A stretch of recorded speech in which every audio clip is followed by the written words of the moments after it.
Today we're reacting to the girl in the box, Colleen Stan, the kidnapper. Cameron Hooker and his wife, Janice. He had her locked up for 7 years total. And we're going to walk you through when she was captured or how she was captured until the ending when she escaped. She actually had a close friend that lived in California, and I believe she lived in Oregon, Colorado. She really wanted to surprise her friend, and she wanted to show up to her surprise party, or maybe it wasn't a surprise party, but she wanted to surprise her friend for her birthday. And her car wasn't starting that day, so she ended up hitchhiking. And I guess she's a seasoned hitchhiker because she felt like she had like these good instincts. She knew like when to not get in the car, I guess she was saying. But on this day, she ended up getting a hitchhike from Cameron Hooker and now his wife, Janice, and their baby. She thought that this family, looked loving. They were close in age, so I guess she just felt like she could trust them. So she gets in the car and she notices that he keeps on, like looking at her through his rearview mirror. And she says she wasn't thinking anything of it. Looking back, she realized it was a red flag. They stopped and they wanted to, break because I guess they had a bathroom break because they had a long journey back home. She went in the bathroom, had this thought, and I think it's like a female's intuition. She had this thought that maybe I'll leave, I'll get out of here, like I'll catch a ride with somebody else. But she like wiped that thought away again. So this is like strike 2 now. He's already giving you these like funny looks, and his wife and his like newborn baby are just sitting right here in the car with him. And now you're like having these thoughts. So then she gets in the car and she notices that it's this big box just sitting next to her now. And this box wasn't here before.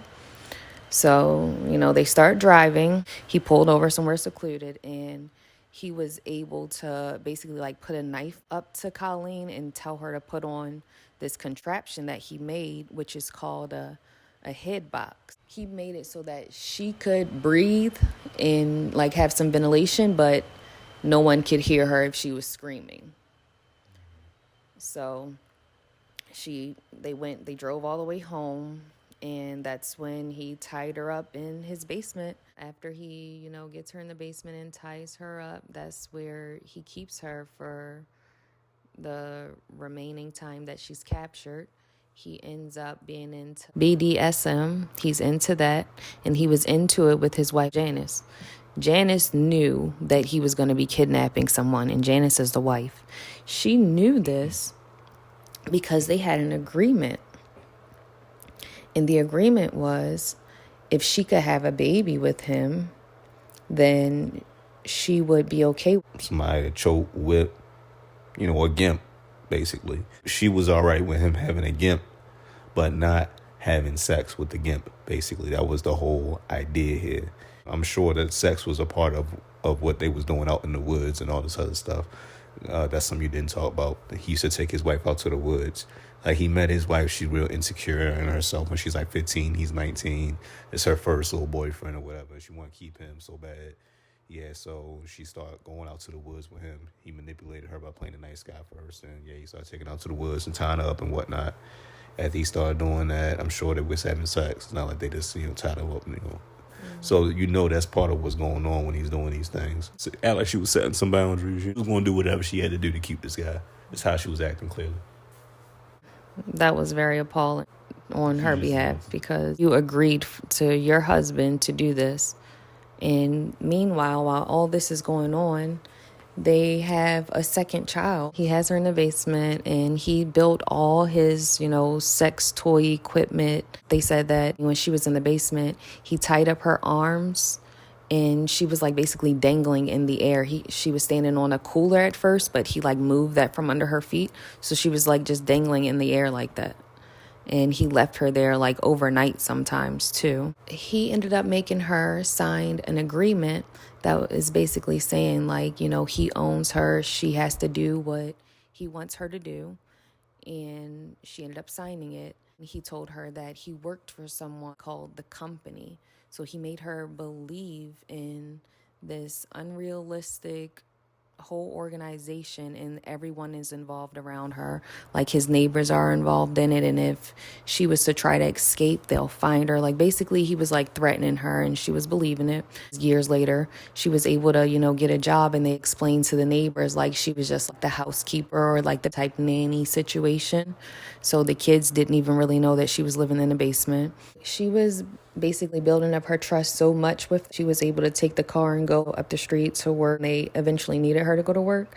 She was building up so much trust that he decided to let her have a visit with her family for 24 hours. So they got in the car, like she went to visit her family. He stayed just to say hi, and then he left, and on the way there, he was telling her, like, your family's house is bugged. We're going to hear everything. If you try to, rat us out or snitch or anything like that, or try to call the cops, then he's going to kill, her and her whole family. So she definitely didn't want this to happen. So she, she went to her family. It looks like they were like having a good time. It's like pictures with them like smiling, and, like they just look like they're enjoying each other's company. The family actually thought that, she was in a cult. Like she didn't know that he was her kidnapper, and she was like actually being held hostage. So they, looking back, I'm sure, they were saying that they wish that they would have known and they would have stopped it. They could have asked her, like she was sitting right there with them. So I didn't understand that part. Like, okay, you wish you would have stopped it, but you literally said nothing. Well, that 24 hours hit, he came back, he picked her up. She got her name actually, because when he took her back to the house, she was left in a box big enough for a water bed to fit in it. He was saying that he built some rectangular box, and he put a water bed on top of it and just gave her like little space at the bottom. She was saying that she had one of those pans that, you can use the bathroom in. She had that at the bottom of her feet. So she had to like slide it up for her to use the bathroom. And she was there in that box for 3 years. And she said at least 23 hours out of the day she was in this box. So that's how she got her name. Basically, she was living like this for several years in what the FBI is calling like an unparalleled case as far as like the duration and what the circumstances were behind this and that. Again, she was like a full-on nanny for the kids. She was a sex slave. She was a confidant for the wife. They was on some sister-wife stuff. Oh, I didn't know that part. Yeah, eventually the wife gets full immunity. Because let's kind of get to the, meat. Like, what happens to these people? This guy ends up being like 100 years. Eventually he gets caught. She snapped out of it. Now that Janice is part of the abuse again, now they want to be sister wives. So Janice, in my opinion, is part of the kidnapping. Absolutely. Period. She's part of the kidnapping. However, she got full immunity in exchange for testifying against the husband. Mm-hmm. He got 100-something years. And he was actually eligible for parole 2015. He was denied. Breaking news. Due to the COVID-19 pandemic, California officials contacted Stan and advised her that they were looking into possibly granting Hooker parole in 2021. Instead of a parole hearing, authorities scheduled a hearing in September 2021 to decide if Hooker should be classified as a sexually violent predator, which would result in his civil commitment to a state hospital. So y'all gotta tell us in the comments what y'all think about the sexually violent predator classification being something that is clinically solvable and should be dealt with in a civil case, dealt with in a state hospital. A sexually violent predator. I think that should be in the hospitals. Interesting. Very crazy story. Janice, I'll tell you that, lady. You got off real lucky. There's a lot of movies based on this ordeal. One called Girl in the Box, the Lifetime film. Go ahead and check that out. Can't say I've seen it, but it's got Zane Holtz, Zelda Williams. Zelda Williams is a pretty good actress. Yeah, so shouts out to her. Shouts out to this lady. Colleen Stan. Got out of there, Mentally, she was being dominated by someone who was able to do this and practice this. Like, he practiced this and groomed his first wife for this. He had these kind of predations as a young boy, apparently. And he's been working and building towards being this guy that he ended up becoming.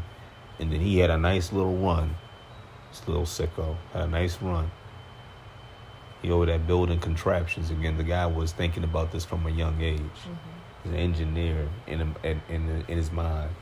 You know, he didn't go to school for this, but yeah, he's able to build these torture devices. He's able to build these contraptions to, again, carry out all these GIMP fantasies that he had. He also, to your point, he wanted more of Colleen. He ended up having Colleen dig this hole under his house in the corner of the basement, I guess. So he was having her dig it with like her bare hands. But every time, you know, they would dig it, when it would rain, it would flood. So I guess that's when he realized like it wasn't going to work. But this was going to be the next holding spot for his next victim. And he ended up telling his wife about this and everything too. The wife, Janice, she went to her priest, and her priest basically told her she's living in sin. You got to get out. You got to get safe. She called Colleen at her job, and then that's when she told Colleen, like, it's all fake, like nothing is real. We got to get out, like, come with me kind of thing. So Colleen, you know, she ended up going, and when she was waiting for her bus, she ended up calling Cameron Hooker.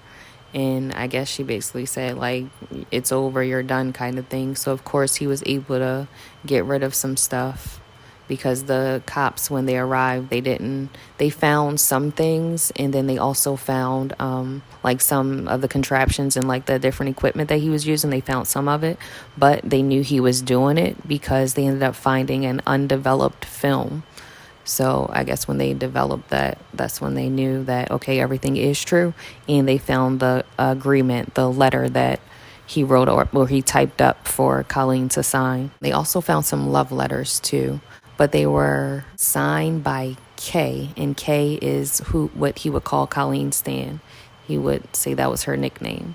So they're thinking like maybe she was, you know, into this whole fantasy he was living. She said that she was just doing anything to please him because she was thinking about her safety, like she didn't want to die. Colleen at some point started dealing with Stockholm Syndrome. She started taking on the duties of like this nanny very seriously. Again, has a sympathy towards this Janice woman that's pretty undue. This is something that happens when you become victimized. It's to certain psyches, certain people. They end up taking on those characteristics of wanting the best for their oppressor because it makes sense to them. I guess they land that if they give that person the best, then they'll get the best. Whatever the best is in that context of being with that person. If someone is capable of putting you in a box for 23 hours, I'd have nothing but seething hatred for you. And I'd be trying to get my hands on you every second I could, you know. That'd be my personal mentality.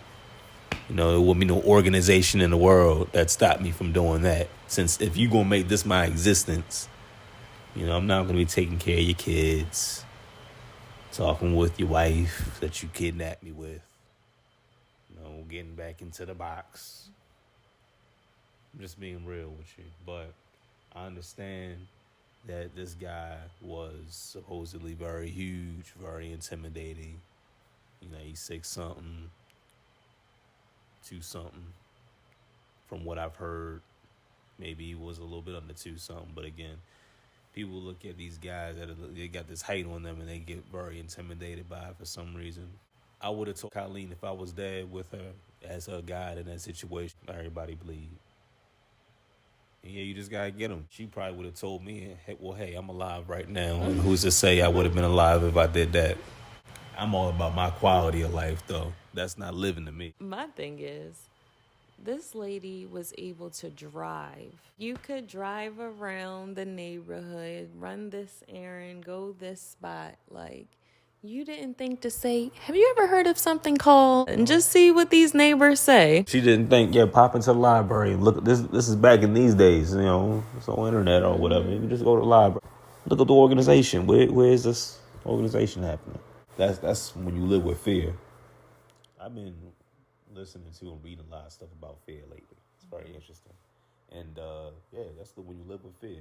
If you can let fear paralyze you so much that you can't progress past anything. Mm-hmm. I believe that. You'll actually regress. You know what I'm saying? Mm-hmm. Fear It's the fear. That's really the biggest thing. It's the biggest thing that most people have is the fear. You know, I'm too afraid to see if I'ma fail. I want to do it, but I might fail. You could be so afraid, you could end up like this. For the ladies right now, like, don't be intimidated by these people. Like, learn some self-defense. Have some means of self-defense. Be aware of your situations that you are putting yourself into. In this instance, this woman was hitchhiking. That is so dangerous. And it was in the 70s era. And people thought it was sweet back then, but I mean, Summer of Sam. I don't think you even know about that. Exactly. You know, I'm up on stuff that happened, way back in the day. This is famous, but, my wife's just very naive to these things. Absolutely. Yeah. That's why we do it. Thinking it's sweet during the summer of love. It's never been sweet to trust strangers. Never. In all honesty, y'all. So I'm going to tell y'all, you got to be aware of the situations you're putting yourself into. And relying on a stranger's so-called kindness. I'm going to say most people ain't out to get you. But there's a strong contingent of people preying on people that are looking for something for nothing, quote unquote. It's not they just want to buy you a drink. Shorty, what you think about that? All the time. There might be a little contingent of people that are like that. And then someone want to buy you a drink. Shorty, what you, bloop, drop that pill in your drink. You thinking it's a music video and it's a horror show. Then you end up like that college girl. This black 23-year-old girl who just went missing. They got her all in the news now because she was pretty. And some older white guy. But he's not in jail or nothing like that. They're trying to write it off like she did it to herself. Just got situational awareness. Look both ways when you cross the street. Don't just pump your gas at night. I saw a girl doing that the other night. It's not safe. It's not safe. She thinks she's somewhere safe to be doing this, but no. We're going to close it out just by saying thanks for tuning in to Couple of Reacts.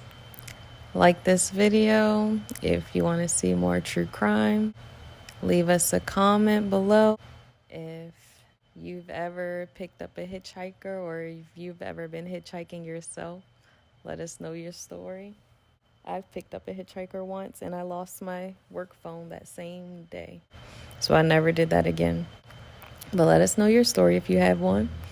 Make sure you subscribe so that you don't miss when we post once a week.